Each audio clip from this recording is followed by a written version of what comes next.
hubungkan persaudaraan Islam. Macam mana sebutannya dalam bahasa Arab? Sebut pelan-pelan. Beritahu aja siap ni. Okey, silakan.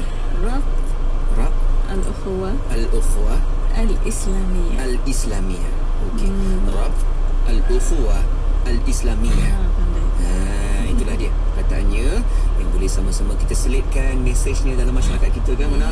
Hari ini bukan kata saja kita adanya contoh yang terbaik, kita tunjukkan akhlak Islam itu, tetapi anti uncle sebelah rumah kita ni boleh sama-sama hargai dan juga rasai kehebatan kasih sayang dalam Islam itu. Masya Allah, hebatnya kalau kita sama Islam boleh tunjukkan dan kekalkan akhlak mulia seperti akhlak baginda Nabi Muhammad sallallahu alaihi wasallam. Alaihi salatu wassalam. Dan untuk waktu ini kita sambung kembali bersama Usrah Nurani, berkasih sayang sesama insan. Baik, Ustaz Ramli, silakan sesi yang kedua untuk Usrah Nurani kita. Silakan Ustaz.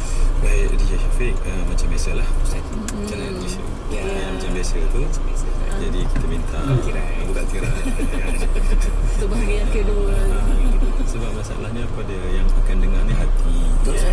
Siapa tak tahu kasih sayang, Ya. tapi bukan tak tahu, tetapi hatta perjuangan Nabi untuk menyatukan kasih sayang tanpa sedar dengan hati yang keras itulah menjadikan akhirnya kita tanpa sedar mulut kita bercakap benda yang kasar, akhirnya pecahlah kasih sayang. Jadi kita nampaknya balik ke hati jugalah Jadi sebagai muqaddimah pada hati ni kena minta tolong sang hati lagi lah, bawa hati kita kan, bawa hati kita semua, insyaAllah.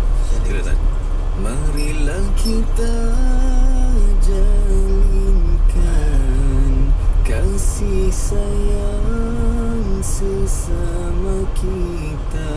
Ia telah lama hilang tambah gersang di hati ini. Kita siram kembali dengan air iman yang suci, dengan menabur budi kepada semua manusia.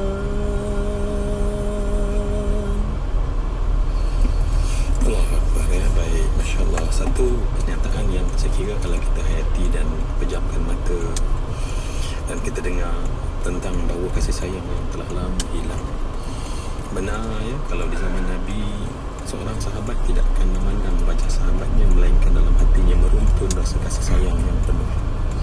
Hari ini kita tengok sahabat-sahabat kita sama aja macam kita tengok Honda Cup. Kan, sama aja, tak ada perasaan apa. Sebab sedangkan bahawa Masya Allah, apa bezanya kenderaan, handphone, alat-alat ini berbanding dengan manusia. Sebab inilah manusia yang akan doakan dia, dan mungkin dengan sebab doa dia kita akan nanti di hari akhirat terselamat daripada neraka Jahannam. Masa mungkin kita benci pada orang, masa mungkin pandangan kita kosong, mungkin orang yang kita pandang itulah yang akan nanti saat kita mati dia mandi ke jenazah kita. Ialah yang akan solatkan kita ketika tangan kita terbelenggu dalam kafan, tak mampu mengangkat tangan mohon ampun. Dialah yang akan berkata Allahumma ighfir lahu warhamhu wa'afihi wa'fu anhu. Dan manusia tak boleh berjalan ke lahatnya untuk habiskan hidupnya. Mungkin orang yang kita tengok itulah yang akan nanti masukkan lahat, dalam lahat. Dan kita meronta beri, letaklah dengan kasih sayang, letaklah dengan kasih sayang. Nabi berjaya membina semua ini yang menjadikan akhirnya dalam hati ini penuh kasih sayang. Dalam lagu saya sebutin tadi, telah lama hilang, itu hakikat dan menjadi gersang di hati. Gersang itu maknanya bukan sekadar hilang, tetapi kita bayang bagaimana tanah di Ethiopia yang tak diturun hujan selama mungkin 50 tahun, kering sekering-keringnya. Itulah hati dalam hati manusia beriman di akhir zaman ini, kering sekering-keringnya daripada kasih sayang.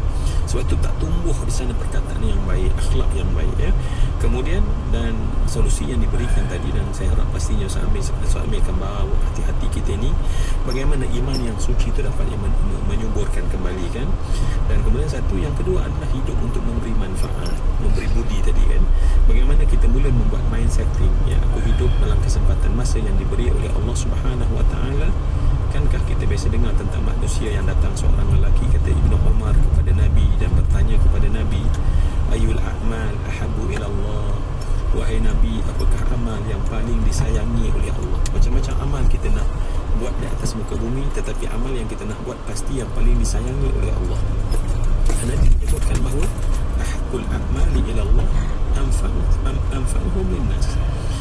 amal yang paling disayangi oleh Allah adalah satu amal yang boleh memberi manfaat kepada manusia lain. Apa yang kita boleh berikan manfaat ataupun budi yang kita dalam lagu Musa Mati tadi, apa budi yang kita taburkan kepada orang. Tadi saya sama sebut sikit dengan salam, dengan jengui, apa tadi jengui ya, dan kemudian itu adalah budi-budi yang kita berikan ya kepada manusia seluruhnya. Dan saya kira kalau dengan iman yang kita nak bina dalam hati, kasih sayang khidmat yang kita nak beri, dan Nabi kan sebut dalam sambungan daripada hadis tersebut, wa ahabbul a'mali ila Allah, dan amal yang paling, maaf saya tadi Nabi sebut wa ayyun nas ahabbu ila Allah, dan Nabi sebutkan bahawa ahabbun nasi ila Allah. Nabi sebut dulu manusia yang paling disayang adalah manusia yang orang yang paling banyak memberi manfaat. Nabi terangkan apakah amal yang paling disayang. Tadi orang yang paling disayang, Nabi kata sururun tudkhiluhu ala mu'min, kegembiraan yang kamu campakkan dalam hati orang beriman. Lepas tu menyelesaikan ya, takshifu anhu kurbatan, taqdi anhu dayaan, tatrudu anhu ju'an, wala an amshiya ma'a akhin fi hajatin lahu. Dan Nabi kata aku berjalan untuk menunaikan satu hajat seorang saudara, kata Nabi, itu lebih aku suka, kata Nabi, min an a'takifa fi hadzal masjid syahran, daripada aku, kata Nabi, beriktikaf dalam masjid ini selama sebulan. Maknanya kita ni kadang-kadang nak fikir nak iktikaf, nak hubungan dengan Allah ni orang baik ni. Kita kebanyakan pendengar IKB lah orang baik, orang bisa iktikaf, dan rupanya kita tahu bahawa memberi budi tadi, memberi budi, memberi manfaat itu sangat disayangi oleh Allah. Suami, kita dah dengar nasyid tadi. Mungkin suami sendiri bagaimana saat-saat dah berjalan banyak, jumpa ramai orang dalam suasana hari ni, kita nak tetap tolonglah kekalkan kasih sayang. Sekali lagi saya ulang Sami, kita mungkin berbeza pandangan pandangan kita dari sudut politik, pandangan dari sudut mungkin memahami agama mungkin berbeza, tetapi bukan itu license untuk kita saling benci-membenci. Macam mana Ustaz kita nak buat benda ni?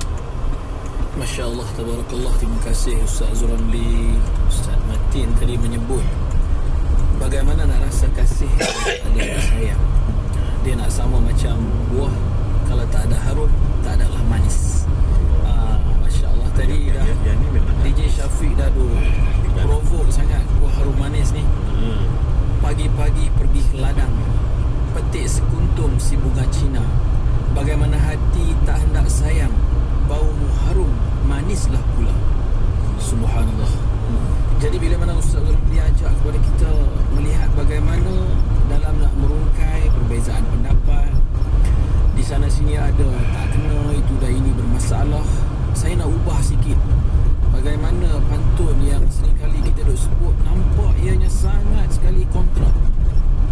Nasi lemak buah bidara, sayang selasih hamba lurutkan. Pada hari ini saya nak sebut, janganlah buang kasih, janganlah buang saudara. Marilah kita terus menerus kasih dan sayang. Itu yang kita nak pertingkatkan. Masya Allah.